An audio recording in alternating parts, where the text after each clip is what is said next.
बार फिर से देखना ध्यान से। जब हम रूल्स की बात कर रहे हैं, देखो फिर से एक बार हम बता रहे हैं रूल्स पर चर्चा करना।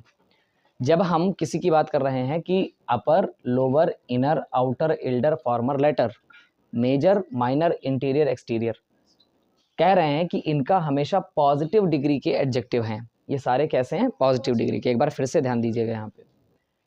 अपर, lower, inner, outer, elder, former, latter, major, minor, interior, exterior, ये कुछ ऐसे शब्द हैं जो पॉजिटिव डिग्री के एडजेक्टिव हैं।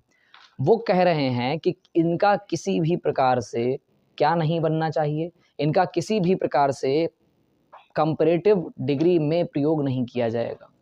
लिखा हुआ है इनका प्रयोग सदैव पॉजिटिव डिग्री में ही होता है, इनका प्रयोग कंपैरेटिव डिग्री में नहीं करना चाहिए।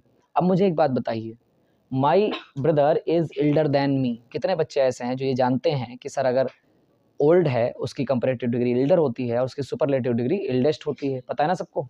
और देन लग गया है तो निश्चित रूप से ये कंपैरेटिव डिग्री है, और उन्होंने साफ साफ कह रखा है कि कंपैरेटिव डिग्री का यूज़ हम नहीं करेंगे। अब जब हम इसको कंपैरेटिव डिग्री में यूज़ नहीं करेंगे तो हम इसको कैसे बनाएंगे? He is my elder brother, बस हो गया। उन्होंने ये कहा है कि आप एल्डर का प्रयोग जैसे कर रहे हैं तो ये सब पॉजिटिव डिग्री के एडजेक्टिव हैं, इनके लिए कभी भी यूज़ नहीं किया जाएगा। क्या यूज़ नहीं किया जाएगा? कंपैरेटिव डिग्री का। और कंपैरेटिव डिग्री यदि यूज़ नहीं होगी तो जैसा कि हमने उदाहरण लिखा था, my brother is Elder than me, ये गलत हो जाएगा। कंपैरेटिव डिग्री यूज़ नहीं करेंगे और इसको हमेशा पॉजिटिव बनाएंगे। आप सभी लोग जानते हैं पॉजिटिव बनाने में देन का प्रयोग नहीं किया जाता, और चूंकि एल्डर ही हमारी पॉजिटिव डिग्री है तो हम एल्डर को ही रख देंगे। तो he is my elder brother is your correct sentence and my brother is Elder than me is your incorrect sentence, इसलिए ध्यान रखना। कितने लोगों को बात समझ में आई? क्लियर है? तो ये जितने भी शब्द अगर आपको मिल जाएंगे, मैंने उदाहरण के द्वारा आपको समझा दिया है कि ये सभी पॉजिटिव डिग्री के हैं, और पॉजिटिव डिग्री के इन शब्दों के साथ हमेशा पॉजिटिव डिग्री ही बनाई जाएगी, कंपैरेटिव डिग्री का यूज़ नहीं करेंगे। बात समझ में आई? जैसे पहले वाला क्या बना था, my brother is Elder than me, ये गलत सेंटेंस हो जाएगा, और क्या बनाएंगे? He is my elder brother, ये हमारा पॉजिटिव सेंटेंस बिल्कुल सही हो जाएगा। अब हम अगले पे चलते हैं, थोड़ा सा ध्यान दीजिएगा। सीनियर, थोड़ा सा इन शब्दों पर गौर कीजिएगा, क्योंकि ये आपकी एग्जामिनेशन पेपर में जो पिछले साल परीक्षाएं हुई हैं या जितने भी सत्र से हो रही हैं जिसमें सिंटैक्स को सिलेबस में लाया गया है, उसमें बहुत पूछा जाता है। Senior, junior, superior, inferior, prior, anterior, posterior, prefer और प्रेफरेबल का प्रयोग कंपैरेटिव डिग्री में होता है। अभी ऊपर वाले सेंटेंस में हमने देखा था कि इन सब शब्दों का प्रयोग किसमें होता है? पॉजिटिव में। नीचे वाले में कह रहे हैं कि इनका प्रयोग हमेशा कंपैरेटिव में होता है, इनका पॉजिटिव नहीं बनेगा। और क्या लिखा हुआ है? कंपैरेटिव डिग्री में होता है, किंतु देन का प्रयोग नहीं किया जाता। जैसे हम सभी लोग अमूमन जानते हैं कंपैरेटिव डिग्री हो तो देन लगाते हैं, पिछले वाले उदाहरण में भी यही था, my brother is elder than me, इस तरीके से बनाया था। तो क्या हम कर सकते थे? वहाँ देन लगा देते तो कंपैरेटिव डिग्री है। अभी हमने ट्रांसफॉर्मेशन पढ़े थे, आप याद कीजिए पिछली क्लासों में हम लोगों ने ट्रांसफॉर्मेशन पढ़े थे, उसमें भी जब हम positive to comparative to superlative बदल रहे थे तो देन का प्रयोग किया जाता था कंपैरेटिव में, याद है? बस यही चीज़ हमें ध्यान रखनी है। लेकिन इस तरह के शब्दों में, सीनियर में, जूनियर में, superior, inferior, prior, anterior, posterior, prefer और प्रेफरेबल में इनको बनाया तो कंपैरेटिव डिग्री जैसा ही जाएगा, परंतु इनमें कभी भी देन का प्रयोग नहीं किया जाएगा। फिर किसका करेंगे? अब मन में प्रश्न उठता है, तो हमेशा याद रखना टू का प्रयोग किया जाता है, प्रयोग नहीं किया जाएगा, बल्कि देन के स्थान पर किसका? टू का प्रयोग करते हैं। अब कैसे करते हैं देखो ध्यान से। लिखा हुआ है रितु इज सीनियर, जैसे ही आपको सीनियर मिल जाएगा आपको तुरंत रूल याद आना चाहिए। सर ने कहा था senior, junior, superior, inferior, prior, anterior, posterior, prefer और प्रेफरेबल, ये सभी कंपैरेटिव डिग्री ही बनाए जाएंगे। कंपैरेटिव देखो बना है, देन लगा हुआ है, ठीक, वेरी गुड, बना है, लेकिन देन का प्रयोग नहीं होगा, टू का प्रयोग होगा। ये करेक्ट हमारा सेंटेंस होगा। एग्जाम्स में जब ये क्वेश्चन पूछा जाता है तो बस सिंपल सा हम लोगों को चेंज करना पड़ता है कि Ritu is senior than her friend, नहीं, Ritu is senior to her friend. कितने लोगों को बात समझ में आई? अब हम अगले पे चलते हैं। देखिए ऊपर वाले एग्जाम्पल्स पर ध्यान मत दीजिएगा, ये यहाँ के एग्जाम्पल्स हैं, उनको हमने जगह कम थी इसलिए हमने ऊपर बना दिया। आप यहाँ पर ध्यान दीजिएगा, ये जो रूल है यहाँ से सीनियर वाला, इसके सारे एग्जाम्पल अब यहाँ से शुरू हैं, ठीक है? अब देखिए ध्यान से, लिखा हुआ है Sarika prefers sleeping than watching TV. Sarika prefer करती है कि वो सोएगी और वो वॉच टीवी यानी टीवी को वॉच नहीं करेगी, यानी वो टीवी नहीं देखेगी। तो क्या लिखा हुआ है कि देन यहाँ पर करेंगे और यहाँ पर हो जाएगा टू। उन्होंने दे रखा था इनकरेक्ट सेंटेंस जिसमें लगा हुआ था देन, हम कर देंगे टू। तो जैसे ही, और शब्द कौन सा मिला है? प्रेफर। देखो यहाँ पर प्रेफर आपका है, कहाँ गया? ये देखिए प्रेफर है, ठीक है, प्रेफर है। तो प्रेफर की जगह पे हम लोग जैसे ये शब्द देखेंगे देन की जगह क्या लगा देंगे? टू लगा देंगे और देख लेंगे कि साथ साथ हमारी डिग्री कैसी है। अगला है ही इज जूनियर। जैसे जूनियर शब्द मिलेगा हमें पता है देन नहीं लगाना है, टू लगाना है, तो बस देन हटा देंगे और क्या लगा देंगे? He is junior to me. कितने लोगों को बात समझ में आई? इस तरीके से हमारा करेक्ट सेंटेंस हो जाएगा he is junior to me, और इनकरेक्ट सेंटेंस हो जाएगा he is junior than me. अगर वो आपसे एरर पूछेंगे सिंटैक्स में तो आप एरर बता देंगे, गलती क्या है, और करेक्ट पूछेंगे तो आप करेक्ट बता देंगे। अब देखिए ध्यान से, नेक्स्ट रूल कहता है, थोड़ा सा ध्यान दीजिएगा, ओल्डर और ओल्डेस्ट का प्रयोग व्यक्तियों एवं वस्तुओं के लिए होता है। सभी लोग जानते हैं, ये चीज़ ध्यान रखिएगा। जो एल्डर नाम का शब्द होता है वो हमेशा व्यक्तियों के लिए, वस्तुओं के लिए नहीं हो सकता, जबकि जो ओल्ड, ओल्डर, ओल्डेस्ट होता है ये हमेशा व्यक्तियों और वस्तुओं दोनों के लिए हो सकता है। ओल्ड अगर व्यक्तियों के संदर्भ में लगाएंगे तो आप एज वाइज लगाते हो, उम्र के लिए, और अगर वस्तुओं की लगाते हो तो आप जानते हो नया पुराना के संदर्भ में आप लगाते हैं कि वो कितनी पुरानी है चीज़, कितनी नई है, इस तरीके से आप बताते हैं। तो लिखा हुआ है कि वस्तुओं के लिए होता है, जबकि एल्डर और एल्डेस्ट का प्रयोग क्या लिखा हुआ है? देखो बता रहा है यही बात, एक ही परिवार के सदस्यों के लिए किया जाता है। ये शायद हम लोगों ने कल वाले रूल में भी, कल की वीडियोस में, कल की क्लासेस में देखा था। अब देखिए, ओल्डर का प्रयोग कंपैरेटिव डिग्री में किया जाता है, तो हम लोग जानते हैं ओल्ड फर्स्ट पॉजिटिव डिग्री है, ओल्डर कंपैरेटिव डिग्री है, और ओल्डेस्ट सुपरलेटिव डिग्री है।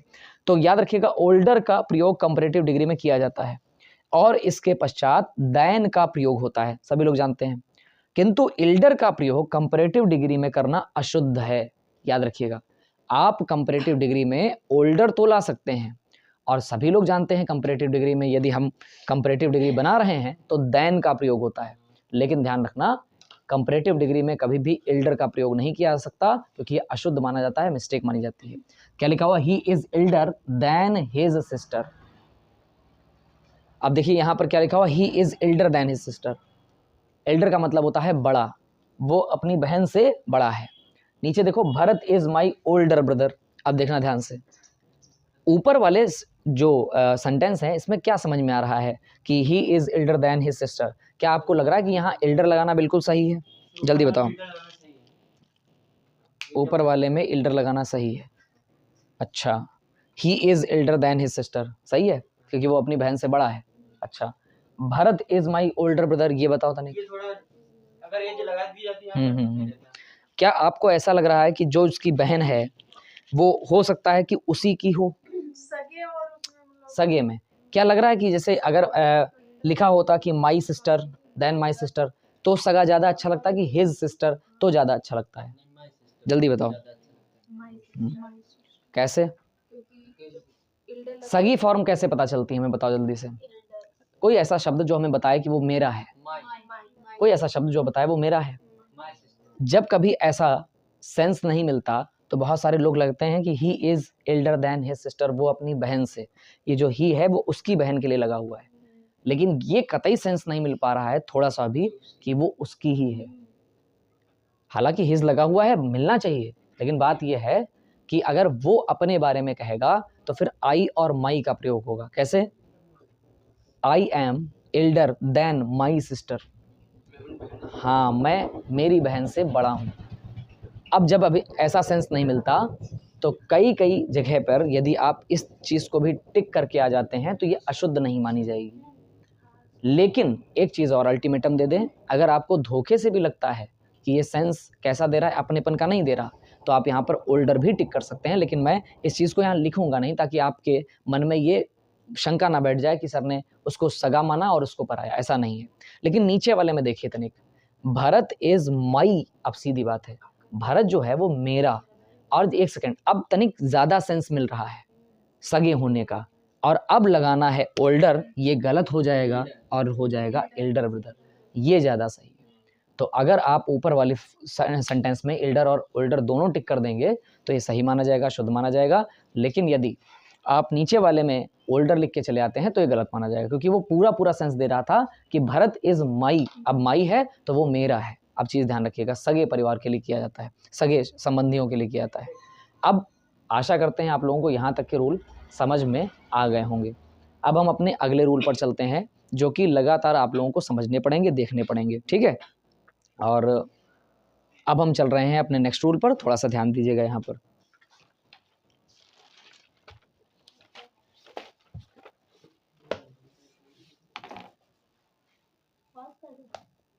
पॉज नहीं, देखिए अमूमन हम सभी लोग शब्दों में जानते हैं, रूल में कहा जा रहा है, ध्यान सुनिएगा, कि मॉर्निंग, इवनिंग, आफ्टरनून आदि से पहले इनका प्रयोग किया जाता है, और किंतु उसके बाद दिन और दिनांक आने पर, दिन माने आप जानते हैं डे आया कोई, मंडे संडे जो भी है, और दिनांक यानी कोई डेट आई है, तो आने पर उसके स्थान पर इन की जगह ऑन का प्रयोग किया जाता है। अब ये पहला रूल है, और थोड़ा सा आप ध्यान दीजिएगा, मैं रूल आपको बताता रहूँगा, और यहाँ पर एक एक एग्जाम्पल हर रूल का लिखा हुआ है। सारे रूल्स अलग हैं, थोड़े से रूल यहाँ पर लिखे हुए हैं, उनके एग्जाम्पल अलग अलग हैं, और इन सारे एग्जाम्पल्स के रूल भी अलग अलग हैं, जो मैं आपको बोलता रहूँगा और यहाँ पर समझाता रहूँगा, ठीक है। ये थोड़े से जो एग्जाम्पल हैं, स्क्रीन की कमी होने की वजह से मैंने यहाँ पर डाल दिए हैं 2, ठीक है। अब यहाँ पर ध्यान दीजिए, यहाँ से हम लोग यहाँ पर शिफ्ट हो जाएंगे। पहला रूल कहता है कि मॉर्निंग, इवनिंग, आफ्टरनून आदि से पहले इनका प्रयोग किया जाता है, किंतु उसके बाद दिन या दिनांक आने पर इनके स्थान पर ऑन का प्रयोग किया जाता है। अब यहाँ पर देखिएगा ध्यान से, पहला उन्होंने बोला है कि मॉर्निंग, आफ्टरनून ये सब आता है, तो इसके स्थान पर हम क्या करते हैं, निश्चित रूप से इन लगाते हैं।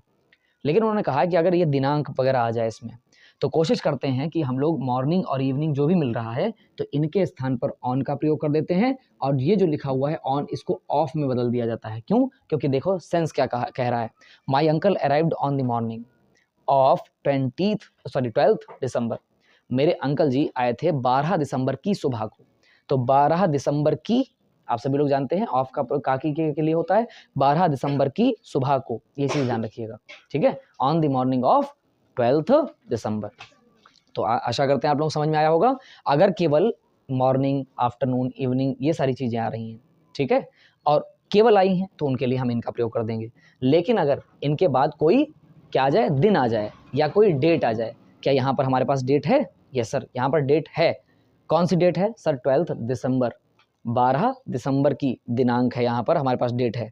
तब हम क्या करेंगे, तब हम मॉर्निंग, इवनिंग, आफ्टरनून जो भी मिलेगा, उसमें इनके स्थान पर आकाश भैया किसका यूज़ कर देंगे? ऑन का। और यहाँ ऑन लगाने के बाद अब वो किसकी सुबह है, तो पता चला सर वो 12 दिसंबर की सुबह है, तो काकी के लिए हम हमेशा ऑफ का प्रयोग करते ही हैं आमतौर पर, तो हमने वो ऑफ लगा के अपने सेंटेंस को पूरा कर लिया, ठीक। नेक्स्ट रूल पर चलते हैं।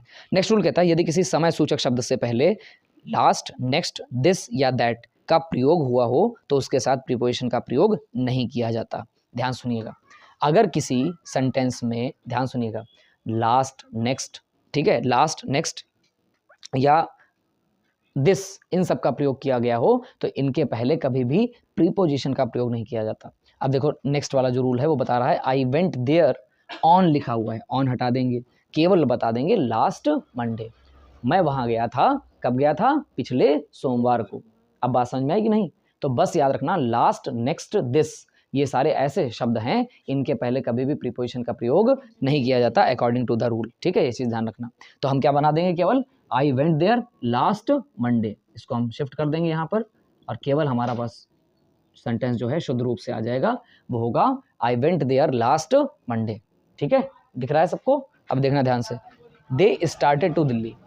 हमेशा याद रखिएगा, हमारा अगला रूल कहता है कि जब भी, ध्यान सुनिएगा, जब भी जो है गो, अगर बाई चांस आपका शब्द है, कह रहे हैं कि हम यात्रा शुरू कर रहे हैं, हम कहीं के लिए जा रहे हैं, हमेशा याद रखिएगा, अगर आप कहीं जाते हैं, ठीक, ध्यान सुनिएगा, तो हम आमतौर पर गो का प्रयोग करते हैं, ये तो करते हैं।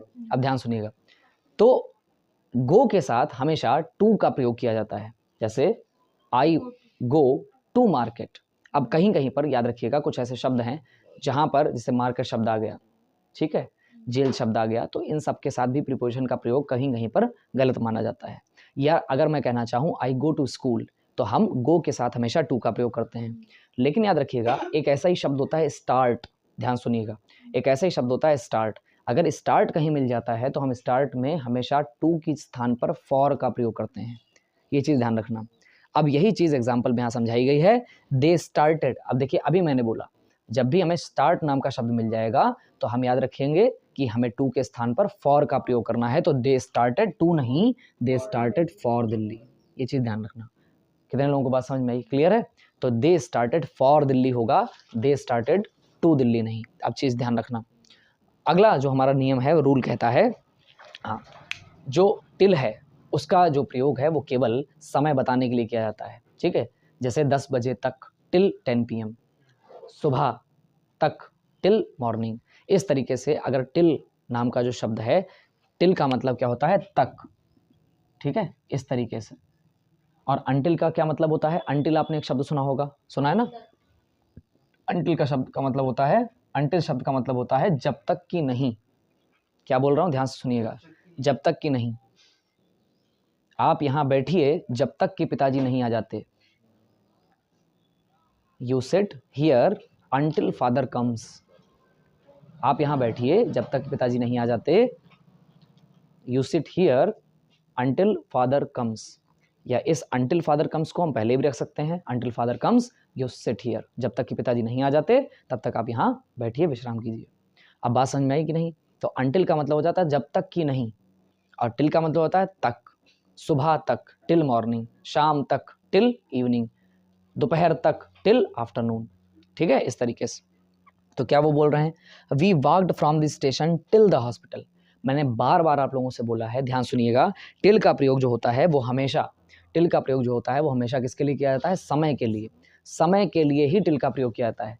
लेकिन एक शब्द है टू, छोटा सा शब्द है टू, प्रेपोजिशन है, और इसका प्रयोग समय और स्थान दोनों के लिए किया जाता है। उदाहरण दूं, देखना ध्यान से।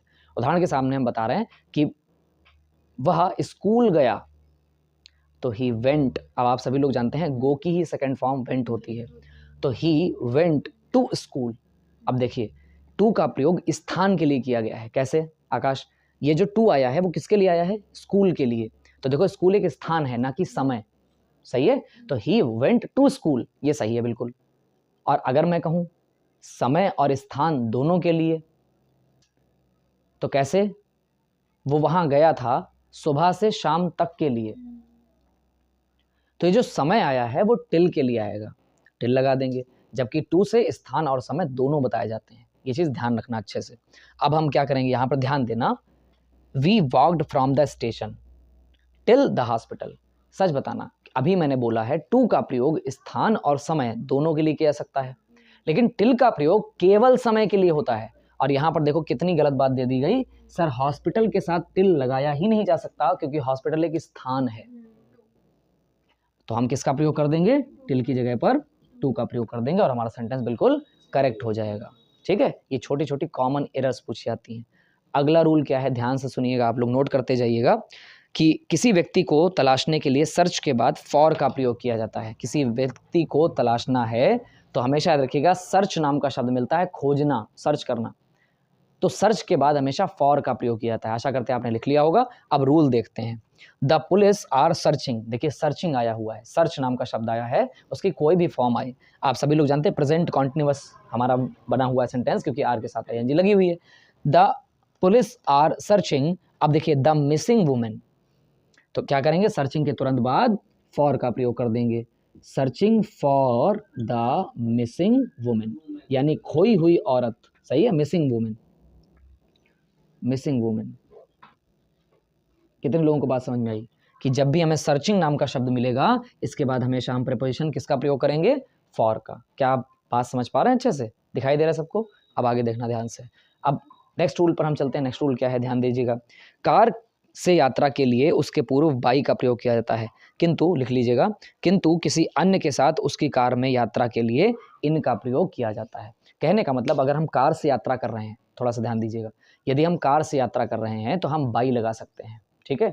लेकिन अगर हम किसी पराये व्यक्ति की गाड़ी में, किसी दूसरे व्यक्ति की गाड़ी में यात्रा कर रहे हैं तो हमेशा हम इन लगाते हैं, ठीक?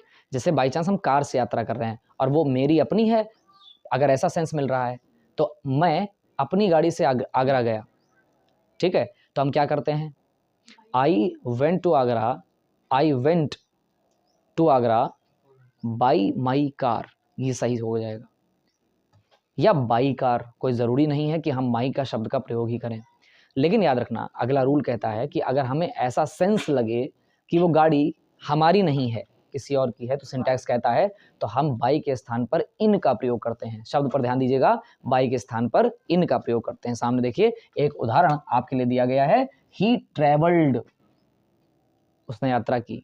अब देखो बाई हिज फ्रेंड्स कार, एक सेकंड, जब दोस्त की गाड़ी है तो दूसरे की हुई, और दूसरे की हुई तो हम बाई कैसे लगा देंगे, तो क्या लगाएंगे, बाई की जगह पर हम इन का प्रयोग करेंगे, इन हिज फ्रेंड्स कार। कितने लोगों को बात समझ में आई? सही है। तो क्या लिखा हुआ है, ही ट्रेवल्ड इन, बाई नहीं होगा। छोटा सा प्रीपोजिशन और कितनी बड़ी, आप लोगों से अगर आप ध्यान नहीं देंगे और रूल को ध्यान से समझेंगे नहीं तो दिक्कत हो जाएगी। लोग कहते हैं ना हम तो अपनी दोस्त की गाड़ी में गए थे, समझ गए? अब जो समझदार हैं वो समझ जाएंगे। लोग कहते हैं भैया हम तो अपनी गाड़ी से गए थे, अब ये चीज़ है, किससे गए? अपनी गाड़ी से गए थे, ये चीज़ है। तो कोई ज़रूरी नहीं कि आप हिंदी तुकांत ही मिलाएं। मैं वीडियोस में कहना चाहता हूँ, क्लासेस में कहना चाहता हूँ, कोई ज़रूरी नहीं आप हिंदी तुकांत ही मिलाएं, क्योंकि जो सिंटैक्स कहता है उसका कोई तो हिंदी रूपांतरण अपने तरफ से, अपनी समझ से बनाया जा सकता है। ठीक, बस शर्त है उसका अर्थ गलत नहीं होना चाहिए। अब हम अगला रूल नेक्स्ट जो है हमारा, याद रखिएगा कि आफ्टर का जो प्रयोग है वो पास्ट टेंस में किया जाता है। अगर जैसे पास्ट टेंस में कोई सेंटेंस लिखा हुआ है तो हम वहाँ पर आफ्टर कर सकते हैं, लेकिन अगर आपको कुछ बताना है फ्यूचर में, फ्यूचर टेंस में अगर आपको कुछ बताना है तो हम किसका प्रयोग करते हैं, कोशिश करते हैं कि हम आफ्टर का प्रयोग ना करके किसका प्रयोग करेंगे, तो याद रखना इन का प्रयोग करेंगे। किसका प्रयोग करेंगे, इनका। अगर हम आफ्टर का प्रयोग नहीं करते हैं तो ही हम फ्यूचर की बात कर रहे हैं, और अगर हम आफ्टर का प्रयोग कर लेते हैं तो हम फ्यूचर की बात नहीं कर रहे हैं, हम पास्ट टेंस की बात कर रहे हैं। अब तनिक सामने वाला एक सेंटेंस दिया हुआ है, आप फिर से एक बार रूल को प्लीज़ एक बार दोहरा लीजिए। मैंने क्या कहा, अगर पास्ट टेंस है तो हम आफ्टर का प्रयोग कर सकते हैं, फ्यूचर के किसी भी टेंस के लिए आफ्टर की प्रयोग की जगह क्या किया जाता है, इन का प्रयोग किया जाता है। अपने कॉपी में आप नोट कर लीजिए और सामने आप उदाहरण देखिए क्या लिखा हुआ है, आई विल। अब जैसे ही आपको पता चला कि विल के साथ फर्स्ट फॉर्म है, विल लगा हुआ है, उसके साथ फर्स्ट फॉर्म, कितने बच्चे जानते हैं ये फ्यूचर इंडेफिनिट है, पता है ना सबको। अब I will return your book, मैं तुम्हारी किताब वापस कर दूंगा। अब देखिए, मैं तुम्हारी किताब वापस कर दूंगा कितने दिनों बाद, तो पता चला 5 दिनों बाद। अब ये जो बाद है बच्चे अच्छे से रट लेते हैं, बहुत सारे बच्चे गलती कर, और अच्छे अच्छे जो कहने का मतलब है जिनको ग्रामर बहुत ज़्यादा आती है या उसमें नॉलेज रखते हैं बच्चे, वो उनसे भी गलती हो जाती है। छोटी सी बारीक सी गलती है, मैंने कहा पास्ट टेंस होगा तो आप आफ्टर लगाएंगे, और अगर फ्यूचर आ जाएगा तो आफ्टर नहीं, क्या लगाएंगे, इन। क्यों? क्योंकि याद रखिएगा जैसे हम कह रहे हैं मैं तुम्हारी किताब वापस कर दूंगा 4-5 दिन में। अब देखिए अपने आप सेंस निकल आया, 4-5 दिन में हम तुम्हारी किताब वापस कर देंगे। अब यहाँ पर कोई ज़रूरी, फिर से मैं कह रहा हूँ, कोई ज़रूरी नहीं हिंदी रूपांतरण निकालें ही आप, लेकिन मैं क्या कहना चाहता हूँ कि अगर फ्यूचर में बात आ रही है तो उसमें फ्यूचर के सेंटेंस में हम आफ्टर की जगह किसका प्रयोग कर देते हैं, इन का प्रयोग कर देते हैं। अब बताओ कितने लोगों को बात समझ में आई? क्लियर है सबको? ये गलती मत करना, हालांकि ये बहुत बारीक गलती है, लेकिन अच्छे अच्छे लोग कहेंगे सही तो लिखा है यार, मैं 4-5 दिनों के बाद तुम्हारी किताब वापस कर दूंगा, लेकिन बाद का जो सेंस है वो में निकल रहा है, और इसलिए यहाँ पर आफ्टर नहीं क्या होना चाहिए, इन होना चाहिए। कितने लोगों को बात रूल वाइज समझ में आ गई? ये जो नीचे वाले उदाहरण थे मैंने इनको भी आपको पहले एक बार शब्दशः बोल दिया और उसके बाद हम एग्जाम्पल्स के साथ इसको समझ गए।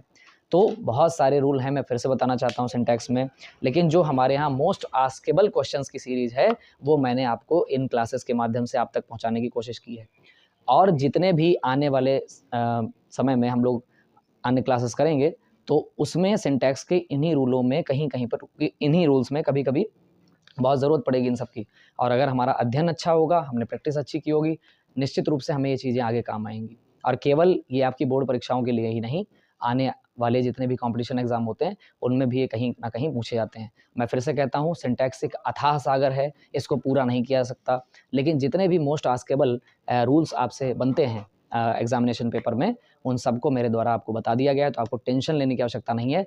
आप इतने रूल्स पर कमांड करने के बाद भी अच्छे से अच्छे नंबर हासिल कर सकते हैं। इसीलिए आपकी प्रैक्टिस और आपका जितना भी अपने एग्जाम्पल्स पर, अपने रूल्स पर कमांड है, यही सारी बातें आपको आगे भी काम में आएंगी।